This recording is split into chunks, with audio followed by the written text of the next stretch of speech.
Here at Lake Point we have 13 values, and one of those values is this, that we believe that the family is the primary vehicle for spiritual formation.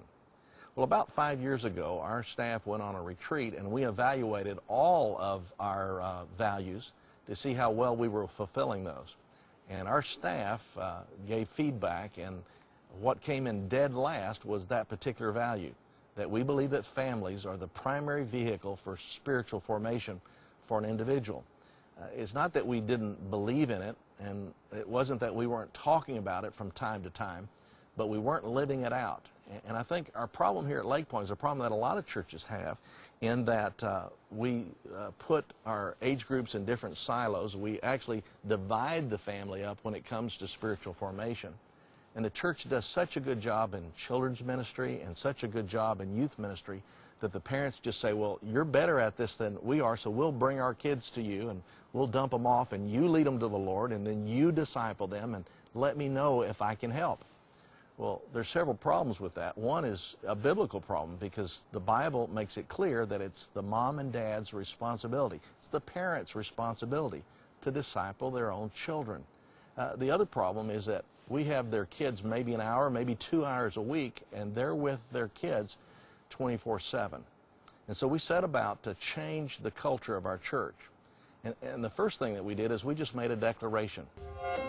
Guys, the church does have a job. The job of the church is to equip you as parents to inspire and to nurture the faith of your own children. And we're going to remind you of that again and again and again. More than remind you, we're going to resource you. We're going to train you. We're going to get behind you. We're going to help you. But friends, we cannot do your job for you.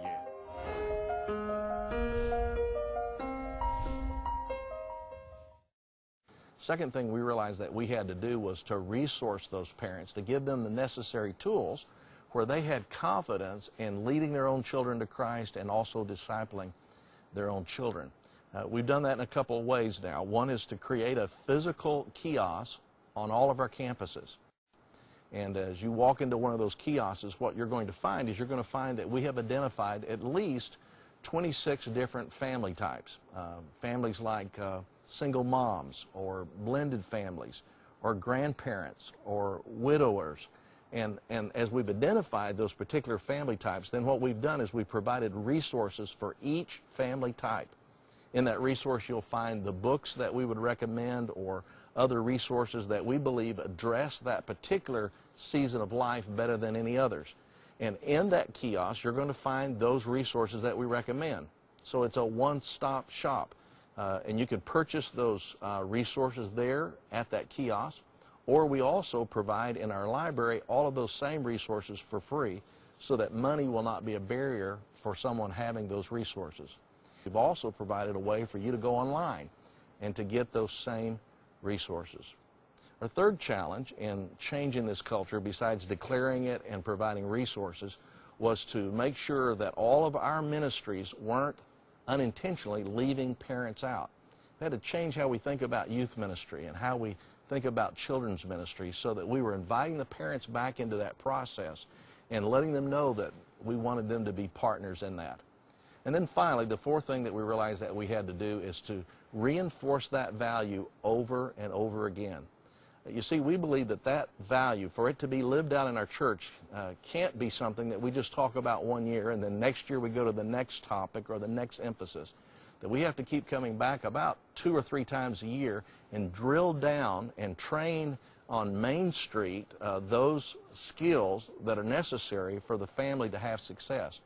Recently we just had a praying together emphasis, and we invited the individuals of our church to be a 7-5-2 family, to make a commitment to pray for their family 7 times a week, to make a commitment to pray with their family at least 5 times a week, and the good news is you get to count mealtime. And then the 2 stands for a husband and wife, when that applies to your family type, to share intimate prayer requests and to pray together at least twice a week. And it's things like praying together emphasis, serving together emphasis, blessing your family, and other emphasis like that that we keep coming back to, so that we keep reminding our people that it's their responsibility to disciple their own children, and that we're going to help them but we can't do their job for them.